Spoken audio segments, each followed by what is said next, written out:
వాళ్ళు సంపాదించబోతే రేపు ఏంటి అనేటటువంటిది ఈ భయం మధ్యతరగతికి ఉంటుంది. లేబర్ దగ్గరకు వచ్చేటోడికి రేపు అనేటటువంటిది ఒంట్లో శ్రమ మీద ఆధారపడి ఉంటుంది. అవును, అంతే. వాళ్ళకి రేపు ఇన్కమ్ రాదన్నప్పుడు ఇవాళ ఖర్చు ఆపేస్తారు. మధ్యతరగతోడు అప్పు చేసి తెస్తాడు, వీళ్ళు అప్పులు చేస్తారు. అత్యవసర అప్పే కదా, అది కూడా వాళ్ళ ఆహారాని కోసం, అంతే. పూట గడవడానికి, అంతేగాని నగల కోసం, పిల్లల చదువుల కోసం అప్పు చేయరు. పిల్లల చదువుల కోసం పేదలు అప్పు చెయ్యరు, ఇది గుర్తుపెట్టుకోవాలి.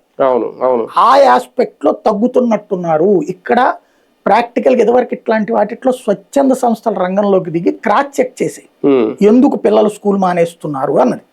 ఇప్పుడు ఆ వ్యవస్థల్ని ప్రభుత్వాలు వినియోగించట్లేదు. ఎందుకంటే అదేదైనా రిపోర్ట్ వస్తే మనకి వ్యతిరేకంగా మాట్లాడితే ఐవీఆర్ఎస్ సర్వే కూడా చేస్తారు, దాంట్లో ఎస్సా నో అని నొక్కాలి. ఎవరు నొక్కుతారు?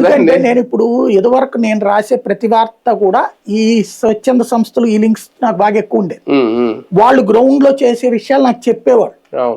నేను వాటినే ఉటంకిస్తానే చాలా చేశాను. డిబేట్స్ కానీ లేదా వార్తలు రాసేటప్పుడు పేపర్లో కానీ టీవీలో కానీ వాళ్ళని ఉటంకిస్తా, వాళ్ళతోనే బైట్స్ కూడా తీసుకుని వేసేవాడు.